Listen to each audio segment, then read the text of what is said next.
पीले दांत वाली बहू। रंजना कभी ब्रश नहीं करती थी। उसे कितनी बार उसके माँ बाप ने डांटा, लेकिन उसका कोई असर उस पर होता ही नहीं था, जिस कारण से उसके दांत पीले पीले हो जाते हैं। शादी के बाद। अरे बहू, वैसे तो तुझ में कोई कमी नहीं है, पर तेरे दांत इतने पीले कैसे हैं बेटा? कैसे मतलब? कोई सर्जरी थोड़ी ना कराई है। वो तो क्या नाम, मैं ब्रश नहीं करती थी तो पीले हो गए। अब क्या करूं? आप कहें तो लाल करवा लूं या फिर काले? यार ये क्या है, क्यों माँ से लड़ रही हो? लड़ रही हूँ? अरे मैं लड़ रही हूँ या ये बोल रही है कि दांत पीले हैं, पीले। अरे तपस्या थोड़ी ना की है इन्हें पीले करने के लिए। बकायदा ब्रश नहीं किया है 20 साल तक, तब जाकर। छी, कैसी बात कर रही हो? ये उस वक्त तो पीले नहीं थे जब हम लोग तुम्हें देखने आए थे। अरे तब साफ करवा लिया होगा डेंटिस्ट के पास जाकर। अब देखो कैसे पीले पीले लग रहे हैं। रंजना सास की तरफ गुस्से से देखती है। फिर शुरू हो गई पीले पीले पीले। अरे पीले तो तब भी थे जब मेरे हाथ का रसगुल्ला उड़ा उड़ा कर खा रही थी और बोल रही थी, लड़की नहीं गुणों का खजाना दे रहे भाई साहब आप। खैर, अब वो लोग करते भी तो क्या करते, पीले दांत वाली बहू पल्ले पड़ी थी तो झेलना तो था ही। एक दिन कीर्तन में रंजना गाना गा रही थी। अरे कमला बहन, माँ का द्वार है, यहाँ तो सब शुद्ध होकर आते हैं, फिर अपनी बहू को ब्रश भी नहीं करवाती तुम। दूर से पीले पीले दांत भक्ति में बाधा उत्पन्न कर रहे हैं। अरे कोई 2 साल की बच्ची थोड़ी ना लेकर आई हूँ मैं बहू बनाकर।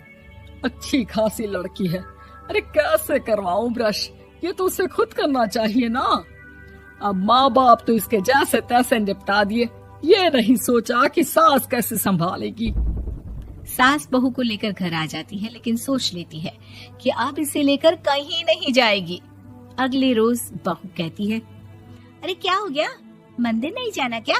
कीर्तन का वक्त हो रहा है। मेरी मधुर वाणी से कान्हा जी जागते हैं और सोते हैं। आप तो जानती है ना उनकी भक्ति में कितना मन लगता है मेरा। वो क्या है ना, तबीयत ठीक नहीं लग रही है मेरी, आराम करूंगी मैं।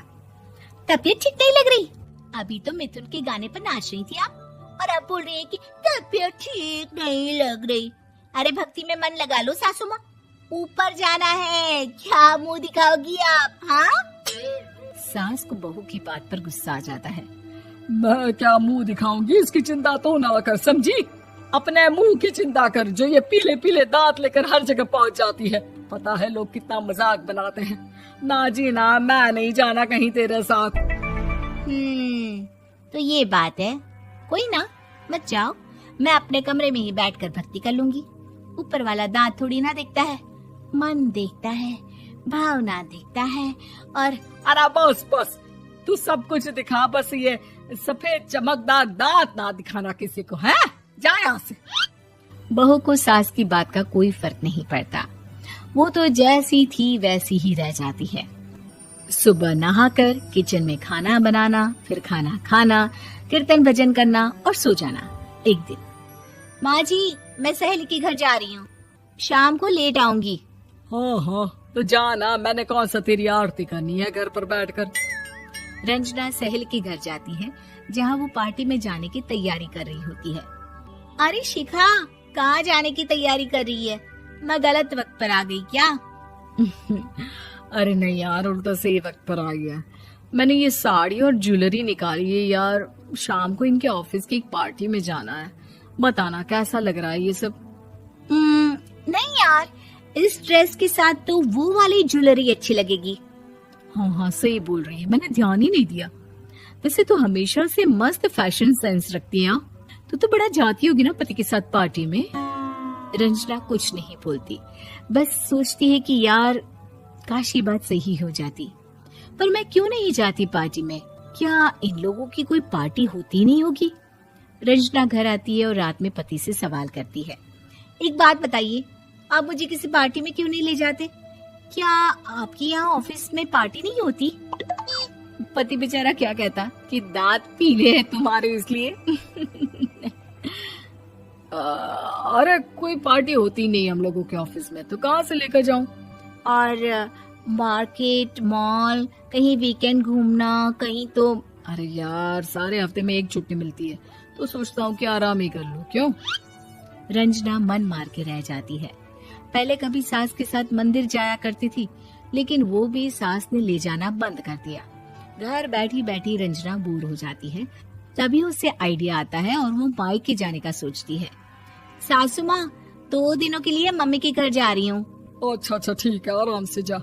और हाँ, माँ से कुछ अच्छी आदत सीख कर आना कि कैसे शरीर के हर भाग की तरह दांतों की सफाई भी जरूरी होती है, समझी? शुरू हो गई ना आप। वो लोग आपकी तरह नहीं है कि छोटी छोटी बात का बतंगड़ बना दे। उन लोगों के लिए मैं मायने रखती हूँ, ना कि मेरे पीले पीले दांत। रंजना माँ को बिना बताए उन लोगों को सरप्राइज देती है, लेकिन जैसे ही वो दरवाजे पर पहुंचती है, अंदर देखती है कि घर वाले कहीं जा रहे होते हैं। अब माँ, काश रंजना दीदी के दांतों वाली प्रॉब्लम नहीं होती, तो वो भी हम लोगों के साथ चलती ना बुआ जी की बेटी की शादी में। हाँ बेटा, लेकिन अब उसे कौन समझाए कि उसको उसके पीले दांत नहीं दिखते, लेकिन उसके आसपास के लोगों को कितना एम्बैरेसिंग फील कराते हैं। मुझे तो कितनी बार उसके स्कूल की टीचर ने शिकायत की कि उसके साथ कोई लड़की बैठना भी नहीं चाहती, और ना ही कॉलेज में कोई उससे बात करना चाहता था। लेकिन पता नहीं क्यों उसे ये बात समझ में ही नहीं आती। कोई कमी नहीं है उस लड़की में, बस यही कि दांत पीले हैं। वो तो भला हो जीजा जी और उनकी माँ का, जो दीदी को जैसी है वैसे ही रखा हुआ है। रंजना को अपने घर वालों की बात सुनकर बहुत दुख होता है। वो सोचती है कि वो क्या करे, लेकिन फिर वो सीधा डेंटिस्ट के पास जाती है, अपने दांत चमकाती है और कसम खाती है कि वो रोज ब्रश करेगी। अरे क्या हो गया? तुम तो 2 दिनों के लिए गई थी ना, पर कोई ना, अच्छा है, चलो आ गई तो। रंजना सास के सामने आकर खड़ी हो जाती है और पूरी स्माइल करती है, उसके चमकदार दांतों को दिखाती हुई। हैं?